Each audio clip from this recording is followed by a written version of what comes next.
प्रचोदयात् ॐ वासवाम्बाय विद्महे कुसुमपुत्राय च धीमहि तन्नो वासवी प्रचोदयात् ॐ वासवाम्बाय विद्महे कुसुमपुत्राय च धीमहि तन्नो वासवी प्रचोदयात् ॐ वासवाम्बाय विद्महे कुसुमपुत्राय च धीमहि तन्नो वासवी प्रचोदयात् ॐ वासवाम्बाय विद्महे कुसुमपुत्राय धीमहि तन्नो वासवी प्रचोदयात्। ఖచ్చితంగా నేను చూడకపోయినా విన్నదాన్ని బట్టి మా తాత మీసాలకైతే ఖచ్చితంగా సంపంగ నూనె రాసుకుని ఉంటాడు ఖచ్చితంగా. ఎందుకంటే లేకపోతే 6 తరాల దాకా ఇన్ని కుటుంబాలు సుభిక్షంగా ఉండటం. మరి ఈ మీ ప్రతి ఒక్కరికి కూడా పేరు పేరున ధన్యవాదాలు తెలియజేస్తూ మరి ఈ కార్యక్రమంలో తర్వాత 9 మంది మన డాడీ చెప్పినట్టు 5 తాతయ్యల ఫ్యామిలీ, 4 అమ్మమ్మల ఫ్యామిలీ ఉంది. ఒక్కొక్క ఫ్యామిలీని ఇక్కడికి పిలుస్తాము. ఆ ఫ్యామిలీలో ఉన్న మెంబర్స్ అందరూ కూడా ఇక్కడికి రావాలి. ఇక్కడికి వచ్చిన తర్వాత ఆ ఫ్యామిలీలో నుంచి ఒక పర్సన్ లీడ్ తీసుకున్నారంటే తనకు 2 years నుంచి చేయాలనుందంటే వాళ్ళ ప్రీవియస్ డిస్కషన్స్ ఎప్పటి నుంచి అనుకుంటున్నారు వాళ్ళు చేయాలి ఈ ప్రోగ్రామ్ అని. గ్రూప్లో యాడ్ చేసేంత వరకు నాకు తెలియదు ప్రోగ్రామ్ ఉంది ఇలా చేస్తారు అని చెప్పి. నేను రోహిత్కి ఫోన్ చేసి అప్రిషియేట్ చేశాను. రోహిత్ మంచి డెసిషన్ తీసుకున్నావు, ఇది ఒక మంచి ప్రోగ్రామ్, ఇది 100% దీన్ని సక్సెస్ చేద్దామని చెప్పేసి మేము డైలీ ఏ విషయమైనా డిస్కస్ చేస్తాం. ప్రోగ్రామ్ అనుకున్నప్పటి నుంచి అంటే ఎట్లా చేయాలి, ఏంది, ఎలాంటి కండక్ట్ చేయాలని చెప్పేసి. ఎందుకంటే డైలీ లైఫ్లో చూస్తుంటాం మనం, మన రిలేషన్షిప్ అనేది టోటల్ గ్యాప్ అయిపోయింది. ఇప్పుడు ఇంతకు కూడా చెప్పాను, నేను టెంపుల్ దగ్గర వచ్చినారు మన రిలేషన్ కన్నా వాళ్ళు ఏమవుతారో నాకు తెలియదు. వాళ్ళు అక్కడ వెళ్ళారు, నేను ఇటు వెళ్ళిపోయాను. అంటే పరిచయం అనేది లేదు. అంటే ముఖమాటం మనం పరిచయం చేసుకోవడానికి ఏమనుకుంటారో ఏమని, అంటే ముఖమాటం లేకుంటే మనం తెలుసుకోవచ్చు ఎవరు ఏమవుతారు మనకు అనేది. ఆ రిలేషన్షిప్ తెలుసుకోవడానికే మనం ఇక్కడ అందరూ జాయిన్ అయినాం. అంటే ఇప్పుడు తాతయ్య తెలుసు, అమ్మమ్మ తెలుసు, ఈ జనరేషన్ వరకే తెలుసు. తర్వాత 3rd, 4th, 5th జనరేషన్ తెలియదు ఎవరికి ఏమవుతారో. అంటే ఇంకొక జనరేషన్ వస్తే అసలు ఎవరికి ఎవరు ఏమవుతారో కూడా తెలియదు. కరెక్టేనా? ఆ విషయం దాన్ని మనం సరిదిద్దుకోవాలని చెప్పి ఈ ప్రోగ్రామ్ని పెట్టినాం మనము. అయితే మా అమ్మమ్మ కౌసల్య గారు ఎప్పుడు తన రిలేషన్ గురించే ఆలోచిస్తుండే. అంటే చిన్న జ్వరం వచ్చిందంటే ఎట్లా ఉంది, పోవాలి, పలకరియాలి, ఫోన్ చేయాలా, అంటే తను ఎప్పుడు రిలేషన్ గురించే ఆలోచన చేస్తుండే. అంటే అమ్మ, అక్క, తమ్ముడు, చెల్లెలు, మనవడు, మనమరాళ్ళు, తనకి ఇబ్బంది ఉన్నా కానీ 2 ఫ్లోర్లైనా మెట్లెక్కుతుండే. ఎందుకంటే రిలేషన్ అంటే కలవాలి, తెలుసుకోవాలి ఏమైంది. ఏదైనా ఫోన్ వచ్చిందంటే ఏమైంది, ఎవరికి ఏమైంది అడుగుతుండే ఫస్ట్ ఆమె. అంటే ఎప్పుడు తను థింక్ చేస్తుండే అట్లనే ఆమె. అంటే మన ఫేస్ ఫీలింగ్స్ బట్టి ఆమె గుర్తుపడుతుండే. నవ్వుతుంటే ఏమైందని, కొంచెం బాధ ఉంటే ఎవరికి ఏమైందని. అంటే మేము ఫోన్ వస్తుంటే మేము పక్కన పోయి మాట్లాడేది ఆమెకు తెలియద్దని. అంటే తను అంత ఆలోచన చేస్తుండే తన రిలేషన్ గురించి, తన బంధాలు, బాంధవ్యాల గురించి. అది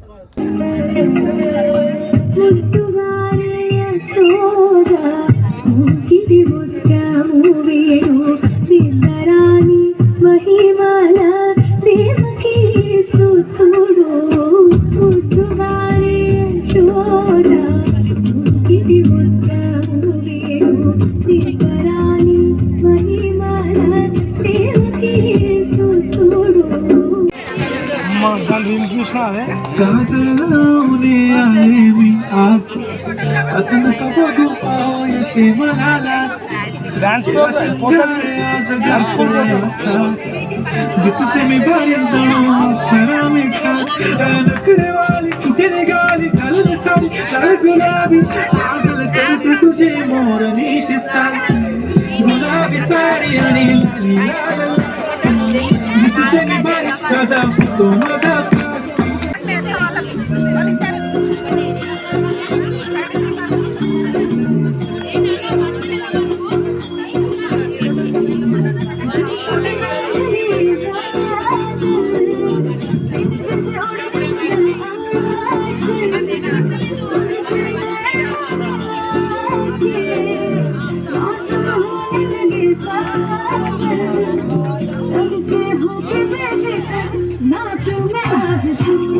ఊరికెళ్తే ఆ పట్టమంచం మీద బయట పడుకొని ఆ నక్షత్రాలు చూసుకుంటూ మీ తాతయ్య ఇలా ఉండేవారు, మీ తాతయ్య ఇలా చేసేవారు అని అవన్నీ చెప్పే తీపి కబుర్లు, అవన్నీ ఒక జ్ఞాపకం.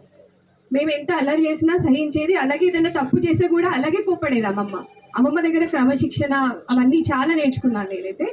అందరం, మా అన్నయ్య కానీ అందరూ ఒక కుటుంబం ఎలా కలిసిమెలిసి ఉండాలి, ఏదైనా తప్పు జరిగితే దాన్ని సరిదిద్దుకోవాలి అని చెప్పే ఆ ఒక గుణం అమ్మమ్మ దగ్గర చాలా ఉంటుందన్నమాట.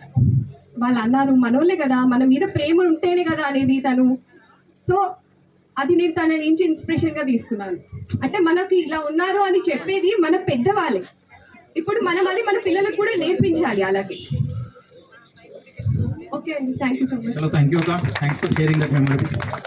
So contest next question team green అండి, బట్ అది ఒక ఫన్ పార్ట్గా వెళ్ళాలి, ఎందుకంటే అందరికీ గిఫ్ట్ ఇవ్వలేము కాబట్టి అలా ప్లాన్ చేసాము. ఓకే, క్వశ్చన్ ఎవరికి వెళ్ళిందో ఆన్సర్ వాళ్ళకి, గిఫ్ట్ వాళ్ళకి ఉంటుంది. ఉండేది అట్లా మనకు కూడా ఆ అనుభూతి మన పిల్లల ద్వారా, మన మనవళ్ళ ద్వారా మనకు కూడా రావాలి. కాబట్టి ఈ ఫొటోస్ అందరూ భద్రపరచుకొని మీ పిల్లలకు అప్పుడప్పుడు చూపిస్తూ ఉండండి.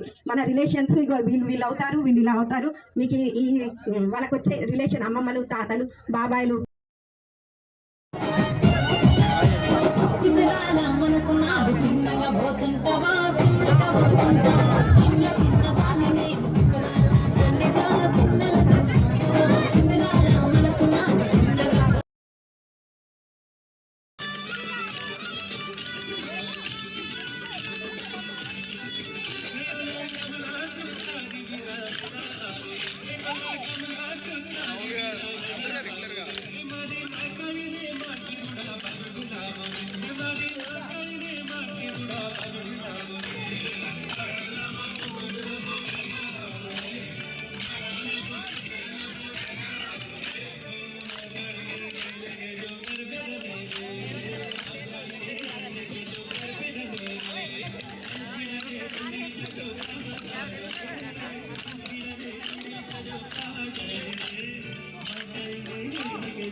ఇద్దరు అక్క చెల్లెలు పక్క పక్కనే ఉన్నారు.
Thank you